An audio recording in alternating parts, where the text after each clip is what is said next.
Crise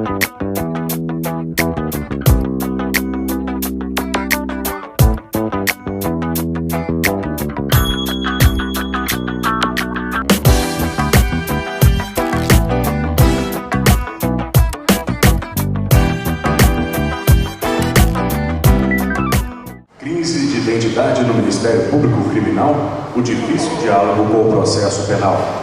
Edilson Mogelô Bonfim. A democracia sempre foi para mim um convite e ao mesmo tempo um refluxo. Nunca me fez sentido que o comando da sociedade se desse, por isso que numericamente nada mais é do que um repositório de gente ou de coisas. A democracia não significa, na somatória dos números, exatamente a busca da verdade. É um consenso, é o que nós conseguimos inventar de melhor, ao que parece, mas não é exatamente a expressão da verdade. Há quem dissesse, e reza a história, que na Revolução Francesa teriam feito uma eleição para saber se Deus existia, e Deus teria tido só 2 votos. Independente da votação, para os que acreditam, Deus continuou existindo, tivesse voto ou não tivesse. Há coisas que não são passíveis de voto. Por democracia eu falo o aspecto quantitativo, e seria como buscarmos no vazio de lá do auditório aquilo que nos falta, mas que nos completa qualitativamente com a presença dos colegas que aqui se encontram, e eu sou o homem qualitativo. O homem qualitativo, ele tem sonhos, algumas vezes irrenunciáveis. Eu fiz na minha vida, como promotor de justiça, algo que dizia aqui nesses corredores: fui refém da minha história. Li uma vez uma biografia de um grande artista, que se dizia, ao falarem dele, que o azar do artista é quando o aplaudem, porque o aplauso escraviza o artista, e se ele ama verdadeiramente o que ele faz, ele continua investindo na sua arte, para no bis tentar se superar. E a primeira vez que fiz uma palestra fora do estado de São Paulo foi em Maceió, onde conheci o Dr. Cláudio Barros Silva, que me convidava meses depois para ir ao seu Rio Grande do Sul, e a partir dali acabei vinculando uma história de sangue e carne com o Ministério Público Nacional, plasmada naquele primeiro e primitivo aplauso que me obrigou a viver 20 e poucos anos dedicados integralmente, quase que sem espaço para lazeres espirituais, a uma carreira da qual eu muito me orgulho, e que eu não digo necessariamente haverei de dedicá-la aos mais jovens, mas que algum dia, se algum promotor ingressando no Ministério Público quiser não se espelhar nesse promotor, mas haverá de saber que hoje, este que aqui está, é fruto de uma história, água que corre da água que já correu, de uma história de grandes promotores, como foi Cordeiro Guerra, como foi Roberto Lira, quando os homens tinham lado, tinham bandeira, tinham orgulho de ser, como a dizer aquele filósofo alemão Edmund Husserl, perguntado a ele como vai, ele respondia filosoficamente: eu vou bem, tenho só uma certa dificuldade em ser. A crise hoje, a crise do Ministério Público, que não é diversa da crise do homem contemporâneo, que está em todos os segmentos, se protrai na política, se protrai pela economia, se protrai em todos os segmentos, que nós não ficamos imunes a ela, é uma crise íntima e única do homem. Freud tentou dizer que as nossas neuroses, é a primeira escola de Viena, que as nossas neuroses, que os nossos problemas psicanalíticos seriam frutos das frustrações sexuais. Adler vem depois e tenta corrigir, dizendo que é um sentimento de inferioridade do homem que o leva a estas perplexidades psicanalíticas. E vem depois um judeu, Franco, que diz: não, o que o homem hoje fala isso já na década de final dos anos 40, ele que foi prisioneiro judeu dos campos de concentrações nazistas. O problema do homem hoje, diz ele, todos os consultórios de psicanalistas do mundo estão lotados com pessoas que têm um vazio existencial, porque nascem, partem do nada e vão para o nada, porque não tem uma razão de ser e não tem uma resposta para a sua existência. E diz Frank: e se eu me mantive vivo, sabendo que minha mulher grávida era encaminhada a um outro campo de concentração, e eu obstinadamente vendo todos os dias os meus companheiros e os meus irmãos sendo mortos ao meu lado, e a morte estava na iminência de me visitar a cada momento, eu só me mantive vivo, porque eu esperava um dia voltar a encontrar a mulher que prometera me gerar o meu filho. Eu me mantive vivo na minha unidade de querer sair daqui, da desgraça, da pocilga que eu vivia, para então encontrar o meu amor e continuar a minha vida. A vida fechou-lhe as portas, a mulher foi morta na saída do campo de concentração, e Frankl construiu a logoterapia, o sentido da vida. Qual é o sentido que tem um promotor de justiça quando entra para a vida ministerial?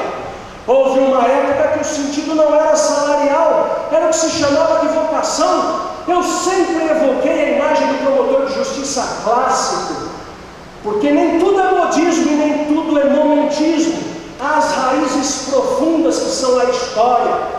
Car c'est dans le passé que tu trouveras le sens du futur, diziam os franceses, porque é no passado que você encontrará o sentido do futuro. Quem não tem esta perspectiva histórica está passando, mas não está se posicionando, não está sendo, não está sentindo. Ministério Público da época imperial, quando o promotor de justiça ia sustentar um libelo, está lá previsto na legislação do Império, ele recebe não sei quantos contos de réis, é o maior pagamento para literalmente suar a beca em nome da sociedade. O promotor de justiça, quando defendia a vida, na curadoria da vida, como se diz, ele tinha um valor social emblematizado pelo salário maior que se lhe pagava. Mas o promotor então foi crescendo, o Ministério Público foi assambarcando funções até ser este grande tutor ou tutelador dos interesses sociais, meta-individuais, difusos, necessários, mas em uma sociedade desorganizada como a sociedade brasileira, e é por isso que nós crescemos. Vá na Alemanha e me diga se o Ministério Público de lá tem os poderes amplos como tem o Ministério Público brasileiro. Vá na França e verá que um promotor de justiça francês não tem os poderes que tem o Ministério Público brasileiro.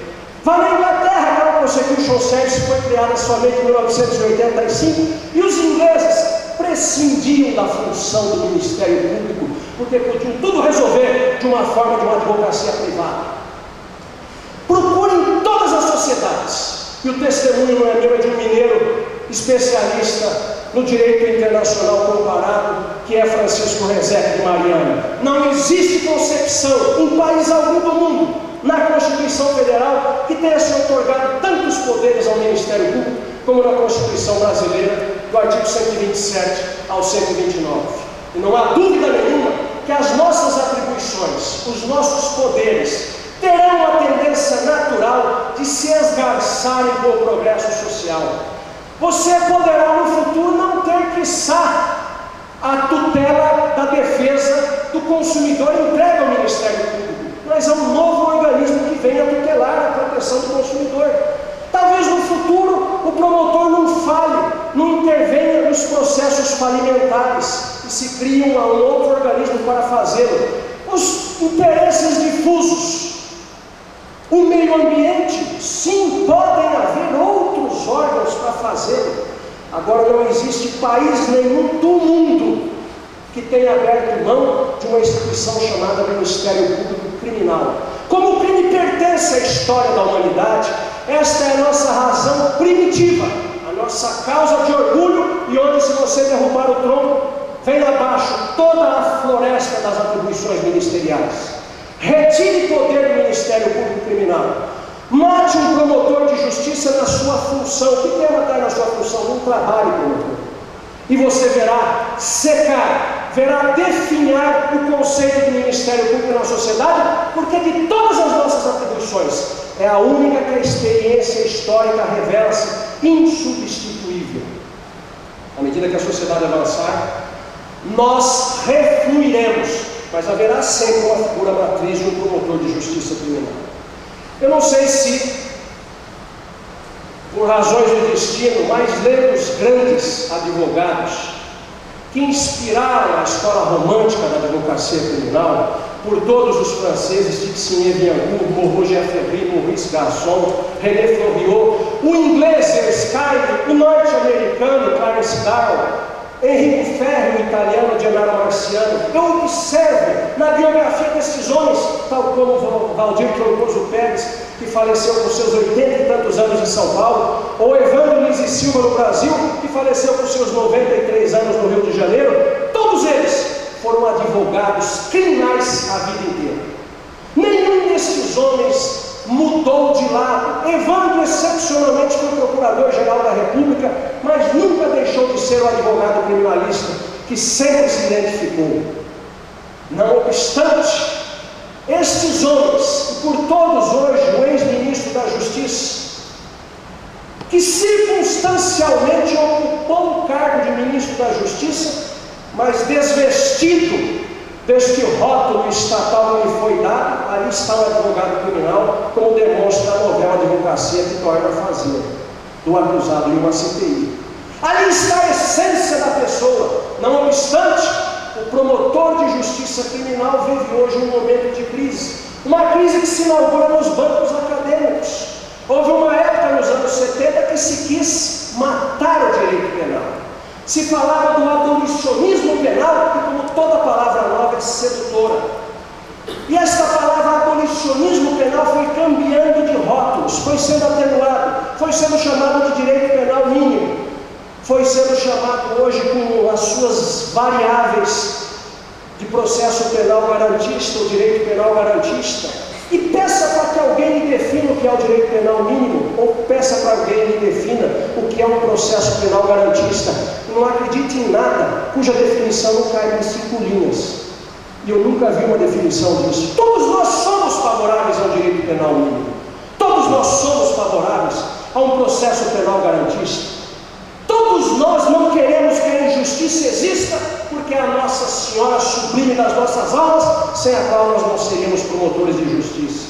Todos nós temos um discurso maravilhoso em prol da justiça, mas não obstante, vivemos hoje uma crise de identidade no Ministério Público, onde o promotor de justiça criminal quase chega a ter vergonha de acusar quem cometeu o mal feito.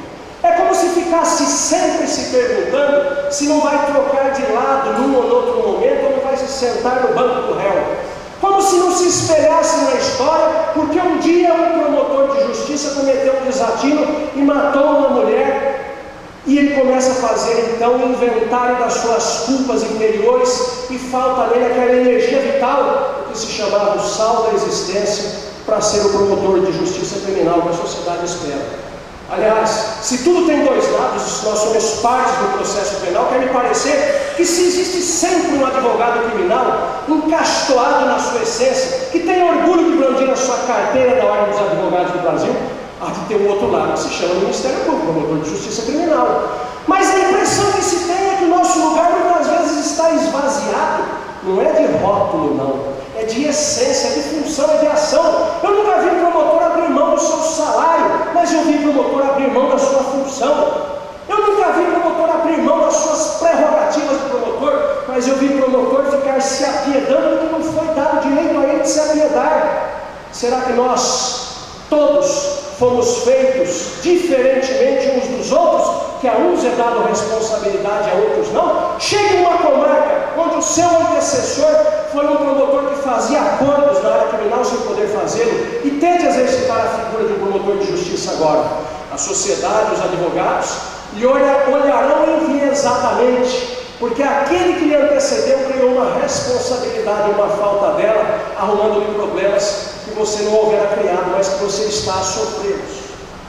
O que se diz é que a nossa formação de hoje, ela vem de uma doutrina de base. A Bíblia do direito penal que nós estudamos hoje é escrita basicamente pela advocacia criminal, e não é problema dos advogados, o problema é nosso, que temos que ocupar as cátedras, que temos que ocupar o magistério, que temos que nos qualificar, que temos que nos preparar, que temos que escrever, que temos que ser promotores de justiça, que temos que ter lado. Mas não tem graça nenhuma dizermos simplesmente que os livros de direito, que não adianta ter esta idiosincrasia, que uns são promotores, outros advogados e juízes, como se fossem os três a mesma coisa. Há uma diferença substancial em ser advogado criminal e promotor de justiça. Há um desborde ético da advocacia criminal, desde que a caneta de Rui disse que nas causas criminais, advogado, não conta a sua opinião pessoal, que todo réu tem direito à defesa.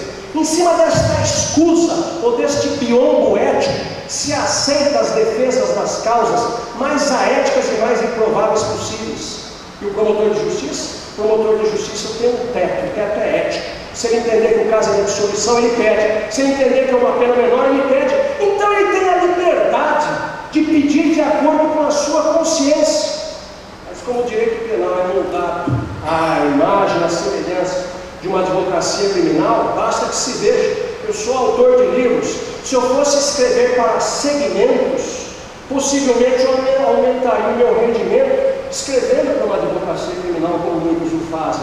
Porque numa comarca de médio porte você tem 2 ou 3 promotores, mas tem 100 advogados.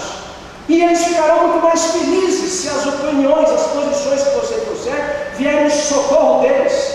Mas eu nunca entendi que a função primitiva do homem na terra fosse simplesmente ser escravizado pelo vil metal. Eu dizia e comentava aqui fora que o maior pagamento que um promotor de justiça criminal deve ter é o reconhecimento social, é o abraço da viúva, do órfão, é a sociedade dizendo: ali tem alguém que nos defende. Mas você vai para a promotoria criminal, é muito mais fácil você instaurar um inquérito civil contra um político proeminente, você não sua, você não transpira, e aquilo traz luzes, e aquilo dá o vedetismo. Te vi ou não te vi, diziam as obras inglesas. Assim que de Hollywood, dizem os espanhóis. E você fica então refém das luzes, você fica seduzido pelas luzes, e você se esquece que você entrou numa carreira para ser feliz, como dizia Fulton Sheen, e fazer os outros felizes. Claro, ser feliz. Os maiores profissionais em qualquer área são aqueles que amam o que fazem.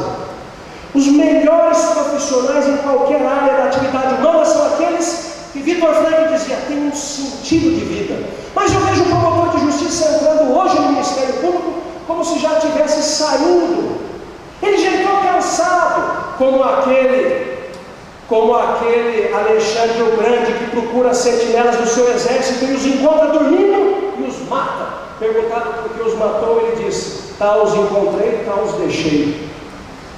A sentinela da sociedade é o Ministério Público, é o soldado da lei que não tem por que se envergonhar disso. Se nós não usarmos este microfone social, não tenho dúvida, ele não ficará desconectado. Alguém vai usá-lo. Será a Defensoria Pública, será um novo órgão que se criará. Nós seremos esvaziados nas nossas funções e a culpa não é externa, a culpa é nossa. Nas comarcas em que eu fui promotor, ali tinha promotor. Conheci colegas que você chegava e dizia: aquele é o promotor de justiça. O promotor de justiça há de ser aquela figura humilde, mas com postura, resignado com as limitações que a lei traz, mas buscando cobrar em favor da sociedade cada moeda que é direito social, emblematizado num texto de lei que ele não colaborou para fazer, que é um outro dos grandes questionamentos que nós temos. Se arrumou uma figura fácil de cooptação do Ministério Público, que é fazer-se as comissões de reforma legislativa penal e colocar um colega nosso lá cooptado que assina um cruz. Vai ter que chegar um momento que o colega que for falar em nome do Ministério Público consigne nas atas qual é o seu parecer jurídico sobre aquele tema e mostra que tem lado, mas que não seja um simples estafeta, um secretário das comissões que ali estão, para colocar no currículo dele que participou da reforma tal, e quando você o cobra, mas por que aprovaram essa indecência? Ele diz: é comissão. É como aquele tiro de fuzil com bala de festim, ninguém sabe quem matou e ele não assume a culpa dele. Evidentemente, para as coisas boas ele buscará o aplauso. Eu sonho com um dia que as comissões de reforma da legislação penal trará a cada tópico discutido o DNA da sua posição como membro. Não basta você comer na sombra frondosa dos demais, beber da água gostosa dos aplausos, ser convidados para os congressos, para as conferências, e na alcove, nas escondidas, entrar num jogo que é predominantemente feito por uma advocacia de luxo, que eu respeito, porque tem lado. Tem tanto lado que os grandes nunca mudaram de lado, mas que infelizmente levam o nosso lado para aquele lado e nos cooptam sem que nós percebamos. Há um grande poeta mineiro conhecido de vocês todos, Belmiro Braga, que dizia: corpos casados, almas em plena viuvez. Quantos promotores de justiça que são corpos ministeriais, mas quando você vai ouvir aquela voz, é uma voz gutural, como se fosse até uma possessão digna de exorcismo. Parece um criminalista falando. As teses de direito deles são todas pró réu. Evidentemente que eu conheço o princípio indúbio pró réu, que é a sementeira de tudo, mas não precisa só martelar isto. A realidade é linguagem. Se você só fala em dúvida pro réu, indúbio pro réu, indúbio pro réu, é evidente que você vai ser uma criatura em dúvida. Perguntado quem você é diante do espelho, você dirá: nem eu sei quem você é. Porque você está perdendo a sua identidade, com vergonha de ser e exercer o melhor momento da sua vida, que é a juventude no Ministério Público. Quando eu vejo e recebo um abraço de um colega aposentado, como ontem à noite um aqui, aposentado em um congresso de promotores. Eu digo não aposentado, é a velha história do ser e do estar. Ele é promotor de justiça, pode estar aposentado, mas ele é promotor de justiça. E o outro que está na ativa dormindo, sentinela adormecido da sociedade. Agora, para nós criticarmos, nós semeamos a nossa história. Cada dia é uma consequência dos nossos atos. No passado a gente não mexe, mas diz que o futuro são infinitas as possibilidades. Você, doravante, a partir de hoje, você pode dar um rumo a mais no seu viver ministerial. Ou pode dizer que nada disso tem sentido, porque a vida não tem sentido. E você então é um assalariado estatal, vendendo os melhores dias da sua juventude para este patrão generoso que é o Estado. Vá um advogado criminal falar para o cliente dele que ele, você cliente, pelo que você fez, você merece ser condenado, inclusive na pena máxima. Vá você, meu cliente, você viu que coisa monstruosa que você fez, tivesse pena de morte, era o teu caso. É despedido de início. Agora, esse é o patrão dele, é o cliente. O patrão do Ministério Público é o mais generoso do mundo, é o Estado. Porque você fala mal dele, você o critica, você não é mandado embora. Todo promotor critica o Estado, critica o sistema, ele é o sistema. E o que ele faz para mudar? Criticar o patrão que não o manda embora, ou operar transformações de dentro para fora, dando o melhor de si, se ele tem paz espiritual e de consciência para ser um grande promotor de justiça. Eu, quando aceitei o convite para vir a Araxá, fora o prazer e a honra de estar com os colegas em Minas Gerais, eu pretendia seguir o que eu tenho feito na minha vida enquanto palestrante ou conferencista. Aos livros, a dogmática penal. Aos livros, o direito positivo, aqui e ali, eventualmente, com uma pitada crítica. Nas manifestações orais, uma crítica sincera de onde seja possível fazê-lo e até onde vão as minhas forças e os limites da boa educação. Uma crítica sincera, uma diagnose do nosso Ministério Público, pelo que ele foi no passado, pelo que ele é no presente, pelo que ele pode representar no futuro. Quando você faz o discurso do seu opositor, você já está vencido. Não é que ele te convenceu, é que não houve sequer debate. É muito fácil você aderir à multidão, você aderir ao modismo. Vá à França, a terra da liberdade, da igualdade e da fraternidade, e verá que no primeiro homicídio para os franceses, o réu já está sujeito à prisão perpétua. Vá à Alemanha, que esculpiu o princípio da dignidade no artigo 1º da Constituição, e verá que tem prisão perpétua. Vá na Inglaterra, da citizenship, da cidadania, dos ingleses que plantam os gramados de Cambridge, de Oxford, e verão que aos 14, 13, 15 anos de idade, um jovem pode ser considerado imputável, se dá a ele responsabilidade. Aqui no Brasil nós damos direitos, nós trouxemos a idade para ser jurado dos 21 anos para os 18. Imaginemos então que bonito argumento democrático que todos podem julgar com 18 anos de idade, um júri de grandes proporções, 7 verdinhos jovens, julgando coisas que até aos doutos seria difícil. Isto não é democracia, isto é arremedo de democracia, isto é discurso que faz de conta.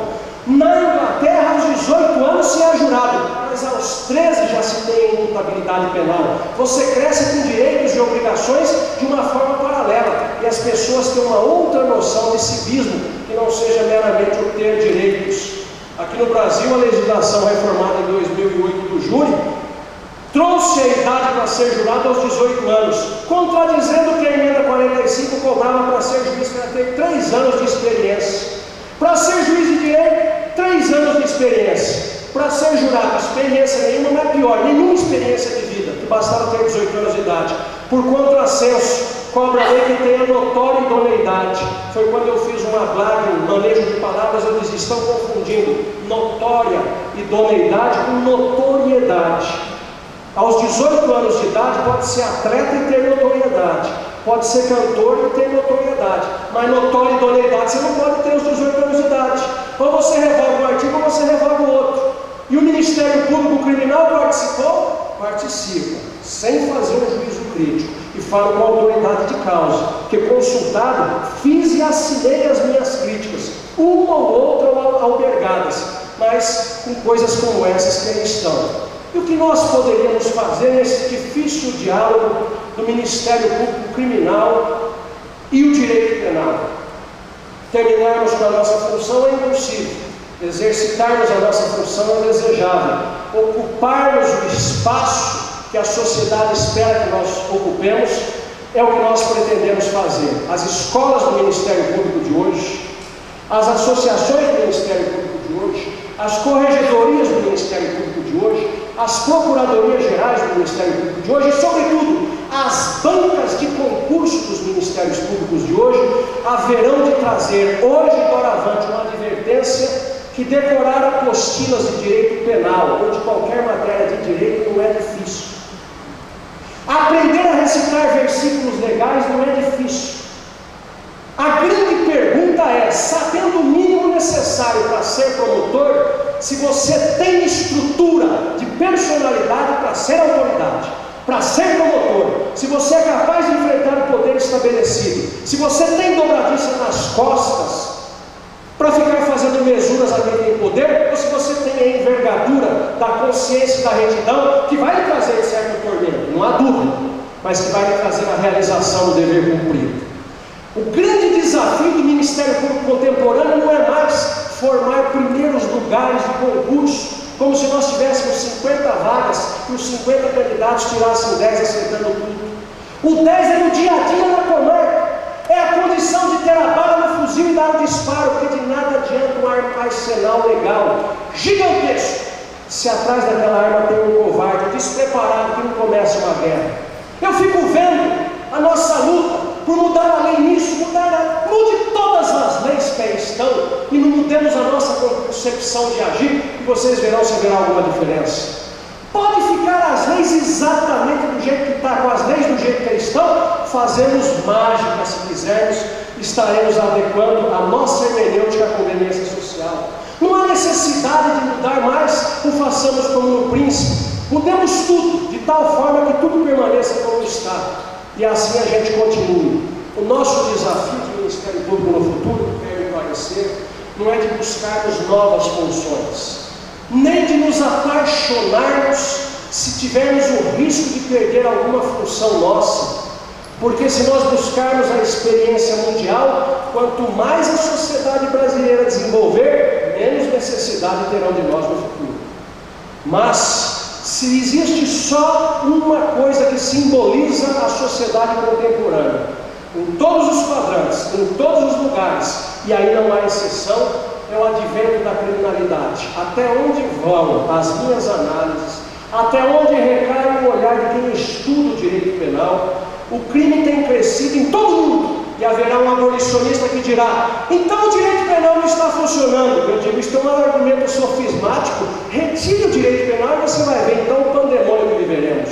O direito penal não é milagre para a sociedade, ele é apenas um instrumento a mais para controle da criminalidade, que está um instrumento formal, para que cada um não passe a mão na sua arma e vá fazer justiça com as próprias mãos. Em nenhum momento da história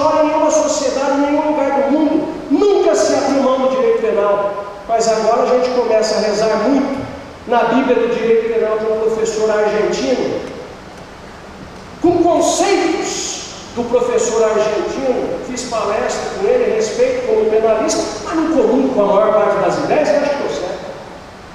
Sem nenhuma falsa modéstia, eu acho que estou certo. Acho que estou certo, eu observo o direito comparado, insisto que estou certo. O direito penal ele tem um rótulo, é como? Que cor é essa? É vermelho. Que cor é isso? É branco. O que é isso? É direito penal. Não é civil, não é administrativo, não é pedagogia corretiva, é para punir. Quando a família não conseguiu mais segurar, quando a igreja não conseguiu mais cumprir o papel, o Estado tem que ser chamado à fala e pelo Estado somos nós a representados.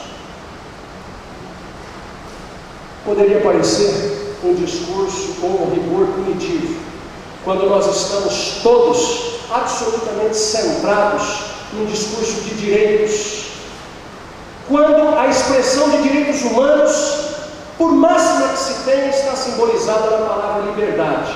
Mas quanto mais se fala em liberdade, mais estamos nós prisioneiros do medo, ameaçados que estamos constantemente em qualquer lugar de onde nós vivemos.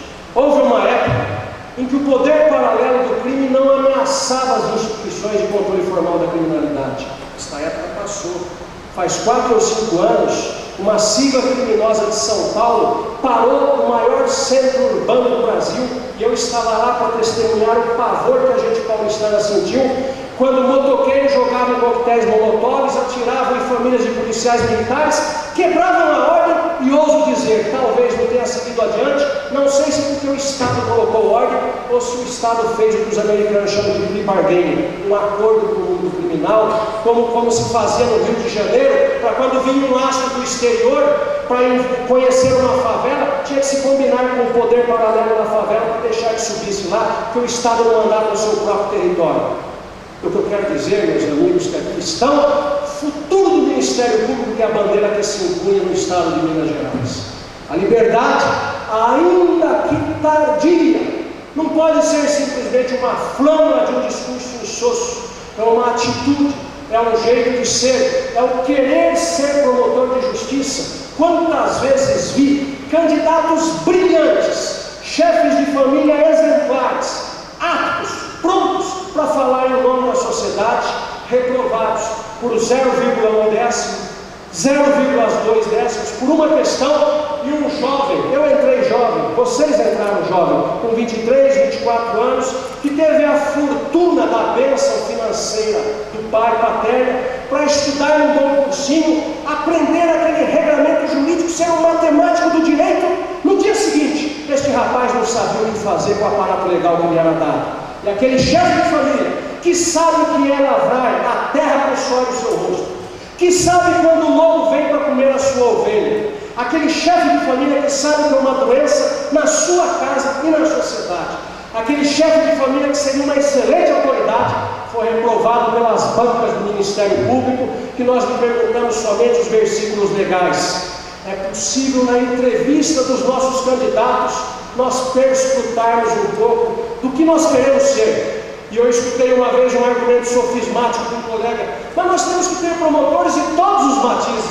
Eu falo, fica tranquilo, isso nós vamos ter sempre. Agora, você tem advogados criminalistas de todos os matizes para trair o mandato do réu? Não, são todos fiéis ao seu mandato, senão cometem crime. E o promotor de justiça há de ser minimamente fiel ao seu mandato.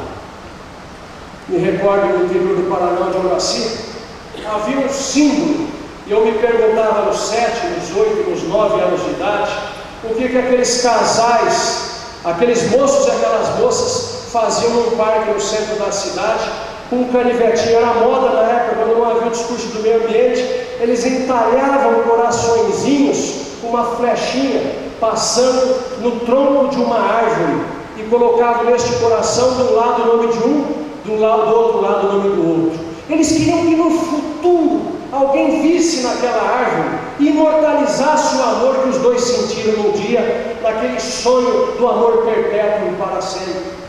Os soldados da Segunda Guerra Mundial que iam combater em favor do que se dizia ser a democracia ou os valores do Ocidente, no pub inglês chamado Eagle, lá está, nas vésperas do combate, antes de prostrarem os seus corpos nas águas geladas daquele mar, quando do combate, eles iam no Eagle, em Cambridge, tomar talvez o seu último pint de cerveja, e com a ponta do cigarro esculpiam no teto do bar o seu nome. Lá está Peter, Paul e o ano que faziam, 1943, 1944. Eles queriam imortalizar a bravura que eles tiveram enquanto soldados, para que um dia alguém, num momento de lazer, olhando para aquele teto, diriam: alguém lutou pela nossa liberdade, alguém morreu pela nossa história e pela nossa causa. Você me perguntava, Paulo, se eu colocaria a minha beca em um vidro. Não, como numa redoma ou como num museu. A minha beca é de ser entregue para os colegas mais jovens, porque esta roupa não me pertence, já foi tomada de empréstimo dos grandes promotores que nos antecederam e que, ouso dizer, tinham lado, tinham orgulho de ser, e não escreveram nem no teto, nem no tronco de uma árvore. Escreveram na história o direito de ser promotor de justiça criminal, direito, honra e glória que nós haveremos de perpetuar e não podemos deixar morrer.